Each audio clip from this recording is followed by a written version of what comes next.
What's up, everybody? Welcome to the show. Big guest here today, Mr. Steven Tonna, Director of Platform Product Marketing at Apple. We're going to talk a whole lot about macOS Big Sur. Steven, are you ready for this?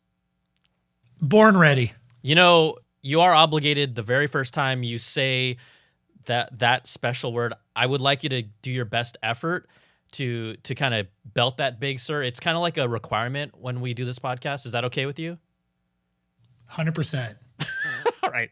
So, Steven, first of all, your title, I like to do this platform product marketing at Apple. Look, my mom listens to my stuff. There's people that listen to stuff that titles don't necessarily tell us what someone actually does. So can you kind of break it down? What do you do and what are you responsible for at Apple?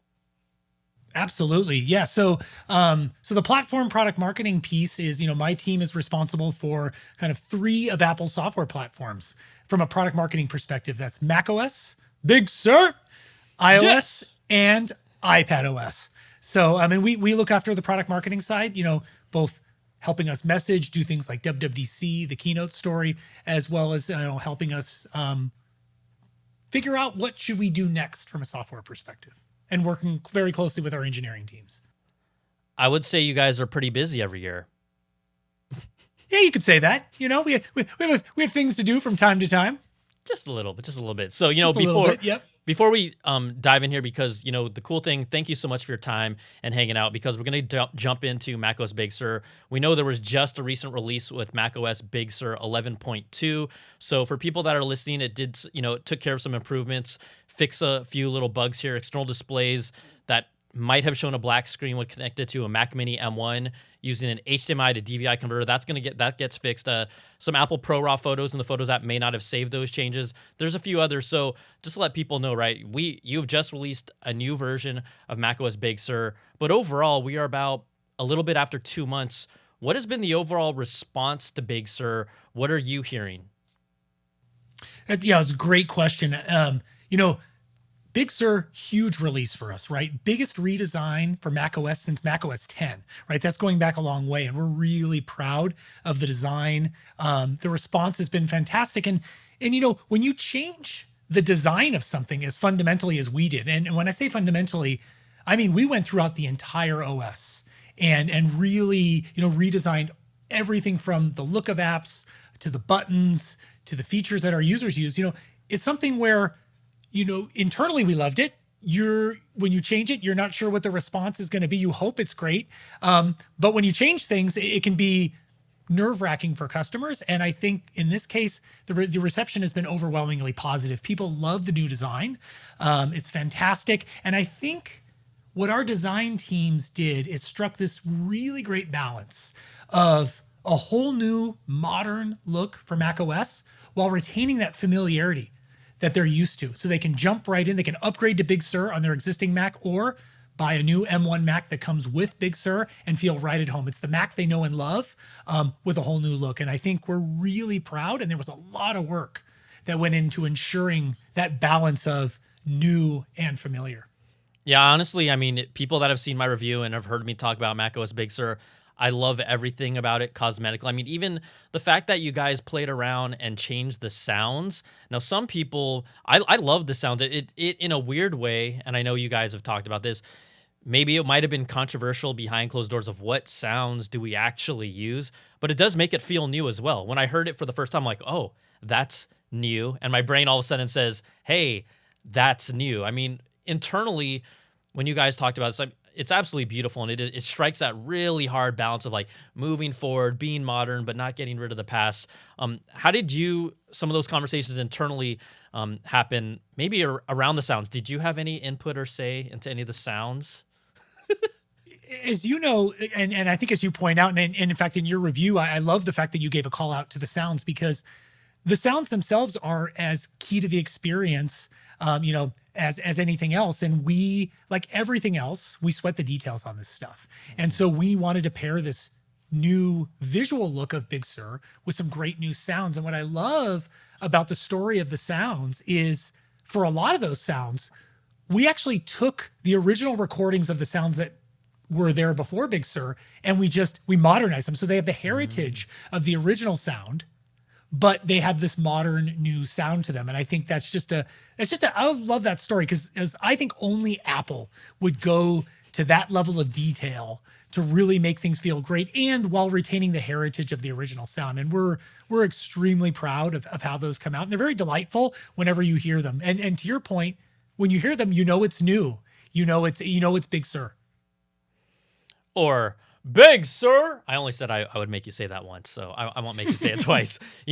From a personal standpoint, what really surprised me, because this has been 2 months later, is how smooth the transition was. Because we're talking about, right, the M1 is driving so much buzz, innovation. It's the future for what you are all doing. I was there deeply, intimately involved when we went from PowerPC to the Intel chips. And I'm not saying it wasn't smooth, but there's no way it was as smooth as this, right? To me, it felt like during that transition, it really took arguably 6 months, maybe even a year before I felt as a user, okay, we're finally here with that transition. Man, I own a Intel-based 16-inch MacBook Pro. I use the M1 MacBook Pro 13-inch that you guys sent me for review. And on both machines, I was damn impressed with just how that transition happened, and I didn't feel like I was missing much other than waiting for some developers that have a lot more intimately involved apps, like let's say the Adobe suite. It's going to take some time for some players like that and others to get on board, but developers really jumped on this. And so tell me about that. Like, is that something that you had conversations with? You can't tell a developer, like, we've got to go all the way all in, because not everyone is buying an M1 Mac yet. A lot of people are that are loyal users. But how does getting all the developers on board to make that push happen? Because I think with the PowerPC to Intel transition, it took a long time for a lot of developers to get on board before I felt like, okay, everyone that I need and know is here.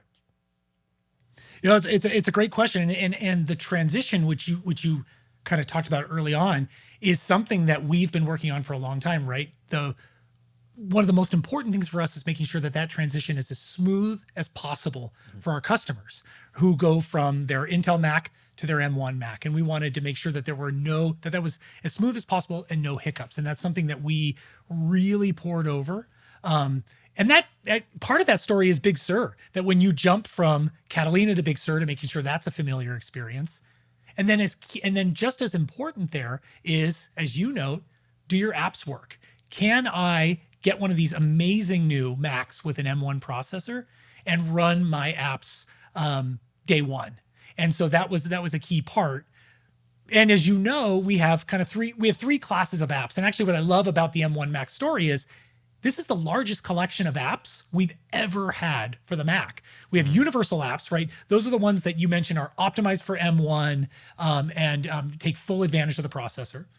Then we have what we call our Rosetta apps. And those are apps that have not yet been updated to M1, but will run perfectly on M1 right out the gate. And then finally, this entirely new class of apps for Mac, which is iPhone and iPad apps, which lets our customers run yet another set of brand new apps on their Mac. And so what we found is by providing that level of collection of apps, it's been exciting for our customers. It's been a seamless transition for them. And then from a developer perspective, it's giving developers, we've given them a really easy way to bring their apps on board. As you know, over the last few years, we've had some new technologies like Catalyst, which lets our iPhone and our iPad app developers use some of the same technologies to bring their apps over to the Mac, which has been great. That's spawned a whole new class of apps on the Mac. And so the developer response has been, as you know, over the top. They're super excited to bring their apps to the Mac with M1, notably because their apps just scream on these new processors, right? They're able to take their apps to a whole new place when they really optimize for these new Macs. But what's nice is with Rosetta, they have some time. So if they need more time to get their app up and running, their customers can buy these new Macs and run their existing app today, which I think is an awesome experience for customers and for our developers. From your standpoint, I know you know what's down the pipeline and what's coming. We're not going to talk about that because I know you can't answer that. But seeing this, right? You're like, oh yeah, you're right about that. But from an recording stopped, right? from an M1 standpoint, what surprised you the most? Because as consumers and users, I remember when you guys first demoed it, people did not believe it. People didn't want to believe it. They're like, wait, how did Apple all of a sudden take this major leap? You know, you guys and gals behind the scenes knew it was coming and saw it was coming. So can you maybe expand upon how the M1 has really enhanced the experience, and raw power as well, battery consumption, but how that has changed the equation for what we expect to see in a Mac moving forward? No, great question. At sort of at a high level for me, the beauty of M1 is it's this total package, right? It's the performance, it's the battery life. I mean, there are times when I look up at the battery meter and it just hasn't moved, right? I mean, the battery life is absolutely incredible on these processors. Additionally, it's the everyday experiences. When I lift that lid, and I saw you noted this in your review as well, lift that lid, it's on instantly. For me personally, that's a game changer throughout the day. I can open and close the lid on my MacBook Pro. It wakes instantly. I'm right back to work, all the way down to app launches, right? Apps launch with just a click. And that just, when you put all that all together, that completely changes how you use your Mac throughout the day. It's fast, it's fluid. I like to say it's everything you loved about a Mac before, just completely cranked up and better for those things that you do every day. I don't think a day goes by, even now after I've been using them for some time, when I'm not just blown away about what our teams have been able to do with this incredible new hardware and software. And I think this is a really good point, which is we designed the M1 chip and Big Sur in concert with each other, right? This was the first time that we've been able to design an operating system for our very own chip on the Mac, right? Big Sur is engineered down to its core to take full advantage of it. It's if you're an engineer, this is the dream, to be able to design the CPU and the operating system in lockstep, which really lets us take full advantage of both.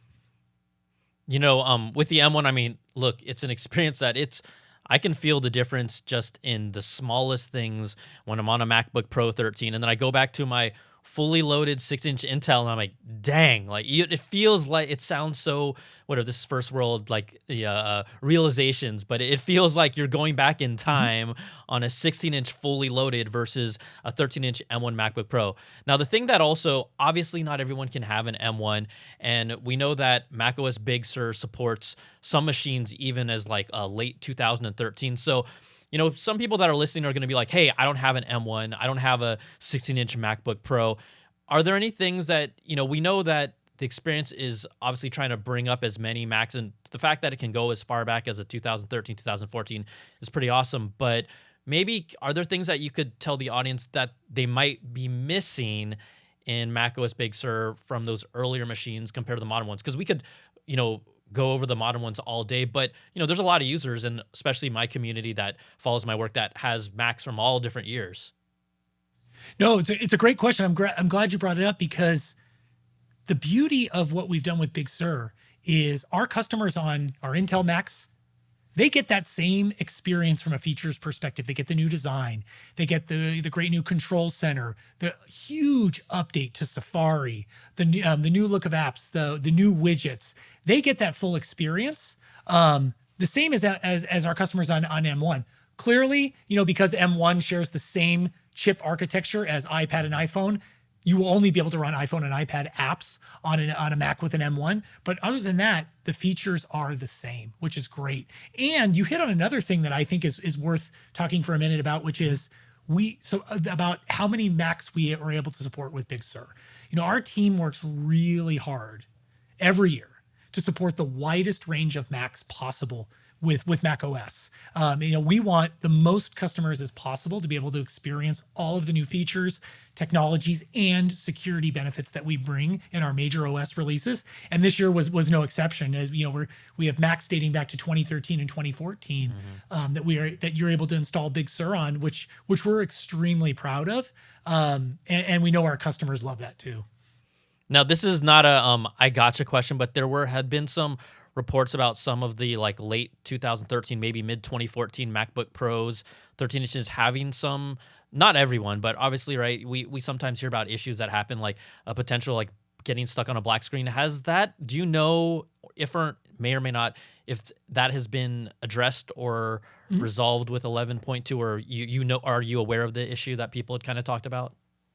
No, we were aware that a small set of customers had hit that. We were actually able to resolve that in our 11.1 release. So I think one of the great things about our OS releases is our software update cadence and how quickly our users are able to adopt that. And so we push out software updates. We're able to fix things, sometimes add new capabilities and features. And so yes, that's one that we were able to fix and get those customers back on their way with Big Sur. That's great to hear, because I don't, you know, some people will see that article right when the OS launches and get really scared, and I don't feel like people have actually followed up on that story as much to say, oh, it's fixed now. So I appreciate you saying that, because I couldn't find anywhere where someone said, oh yeah, it's been fixed. So that's great to hear. Now, here's where we're going to get to some of the kind of, I guess some of my personal questions, but also audience questions about macOS Big Sur. I wanted to start this off maybe just to see from your perspective and things that you've heard. People always will bring in feedback of maybe something they want back from the previous OS or something that they miss. If you had to guess, you know, based on what you've seen, what might be one of the biggest requests that you've seen from users or customers that are saying, we would like this or would like this back, or that, you know, is there something that has stuck out in your mind that you might have seen that trended a little in your feedback? You know, honestly, and this is very genuine.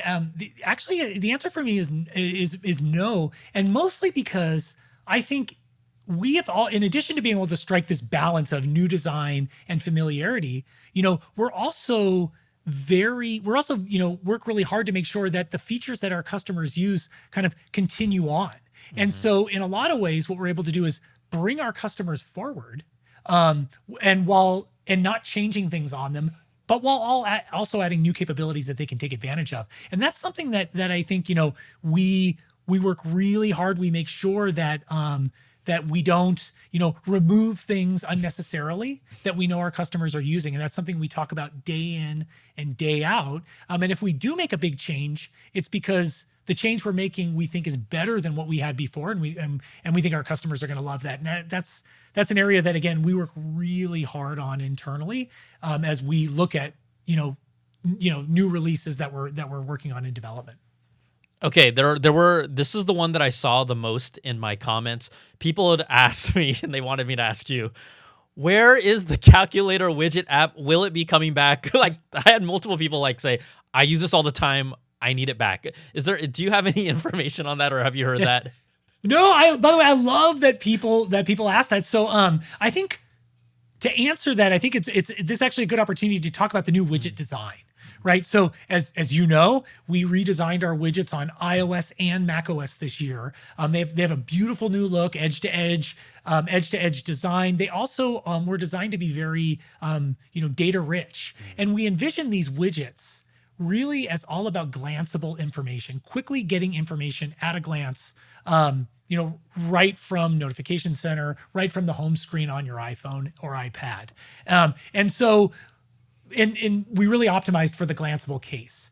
From a calculator perspective, one of the things that I always still find delightful, and maybe other folks know this, maybe they don't, is you can do calculations right in Spotlight. So what I find is that whenever I want to do a calculation now, Command Space on the space bar, do a calculation in the Spotlight search field, and then dismiss it as I go. So there's other ways of getting to that calculator functionality, but I think that, the big idea here is that we really optimize these new widgets for quick, glanceable information. And the developer feedback on those has been tremendous. They love the new design, and we're seeing some great uptick there.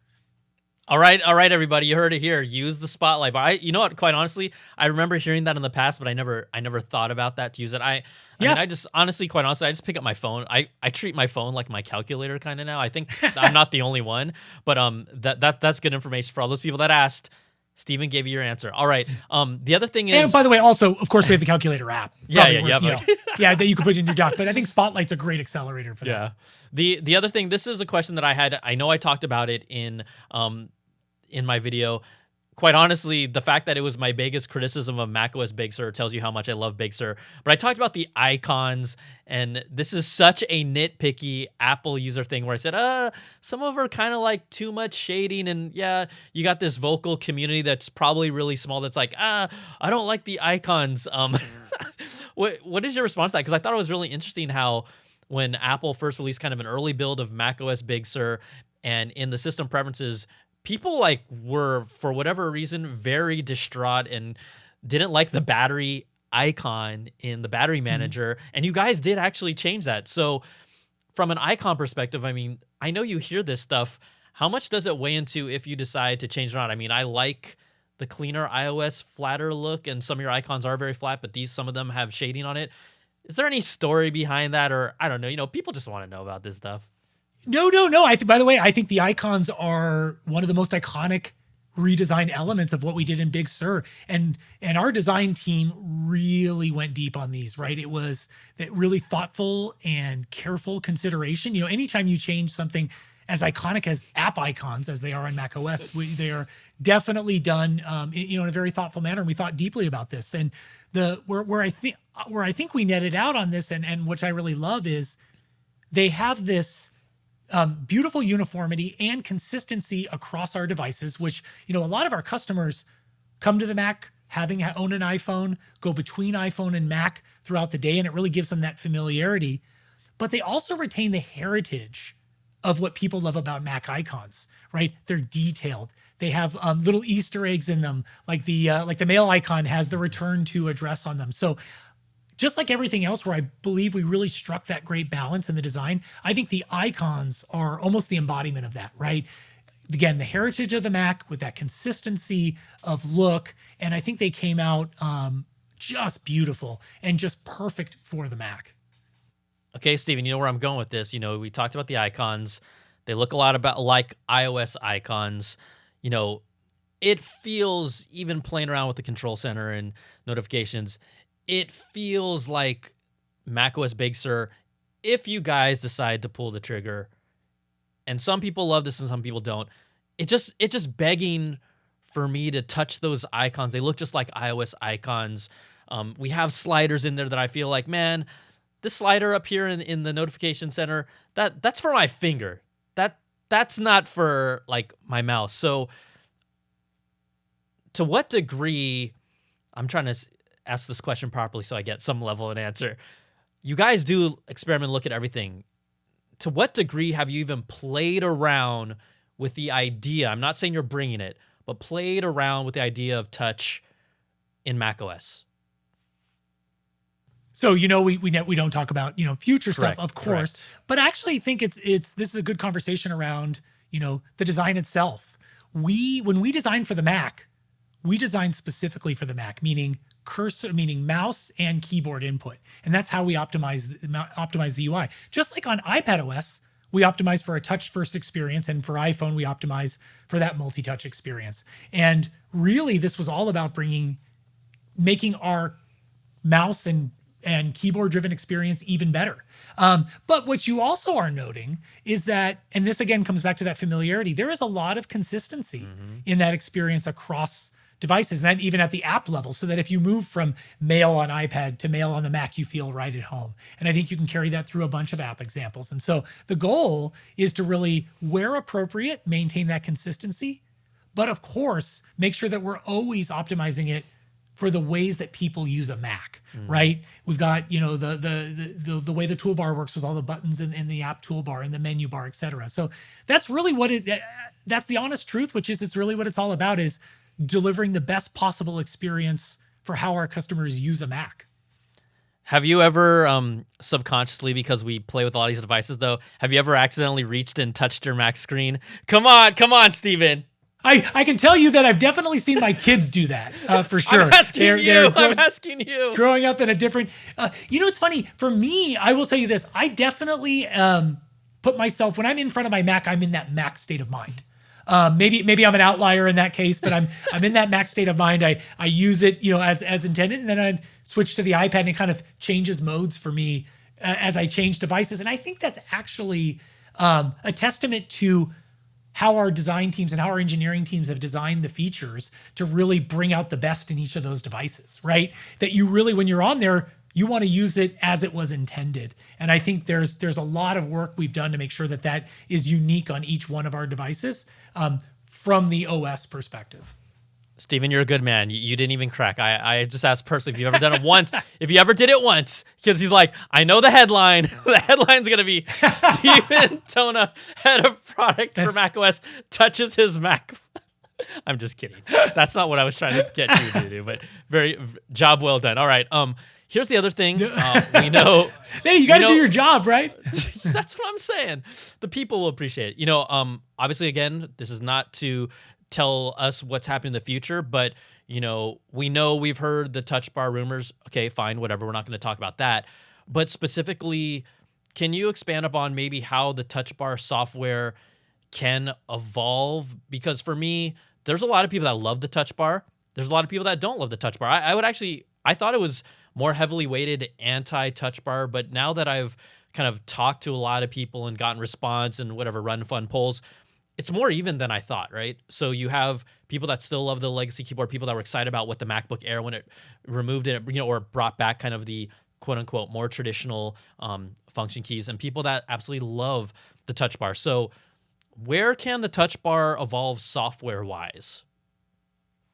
It's a great question. And I think what's been awesome about the touch bar is how we've let developers embrace it, right? That really is the touch bar is this kind of almost like a blank canvas for our developers. It gives them yet another place to put some of their app functionality. And that's it. Touch bar is all about how much functionality our developers and our own apps put in there. I'll give you an example that I use every day with touch bar, especially with us working at home. We're on video calls. You can mute right from the touch bar. It's perfect. If I ever just want to mute, let's say, or I can pick up a FaceTime call right from there. So there's a lot of app functionality where it's in the perfect spot right there. Tap on it. The other one that is everybody's favorite with the touch bar that I use frequently is getting to my emojis. So when I'm using iMessage on my Mac, I want to send an emoji. I can just tap on it and get to my emoji picker right from there. So it really is, the touch bar is all about how our developers have embraced it, how they've put even more utility and even, surfaced more functionality of their app right there. And I think that's ultimately what, kind of pushes it forward. Much like a lot of things that we do across our devices, it's all about, how our developers push this forward and give our customers, even more value out of these devices. So now I know why the touch bar may not be going away, because Steven loves his emojis. No, he's like, not going to lie. I'm just saying personal feedback. You can take this with a grain of salt or not. I really do wish if there was somehow, I think I would personally be more, would enjoy the touch bar more if there was some sort of haptic feedback. I'm not saying you guys are doing it. I'm not asking you to tell me that. But that's one thing. Like, I'm one of those people that leans more towards the traditional function keys. But I feel like if there was more of a haptic feedback to it, I would probably enjoy it more. And I'm not saying, to do that, but I just had to, since you're, part of the team that makes these decisions, I felt that I would impart that to you, from me to you. Feedback noted. We're always up for feedback. We love hearing from our customers. And so, yeah, thank you. Okay. Just got a couple more before we wrap up here. You've been around macOS, iOS, iPadOS so much.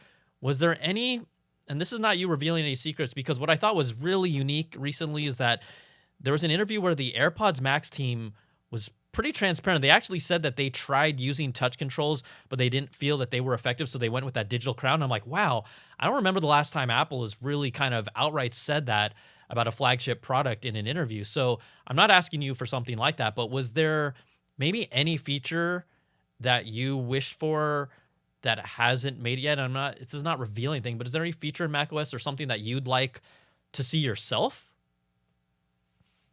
It's a good question. I guess my best answer to that is, I've got a whole list of things that I want to know one of them. I got to tell you, as any good product person should, I've got, I think what's pretty cool about working at Apple and in product marketing as well, and I'm sure the folks in our engineering teams and design teams feel this way too, is you love making great products, and you always want to make them better.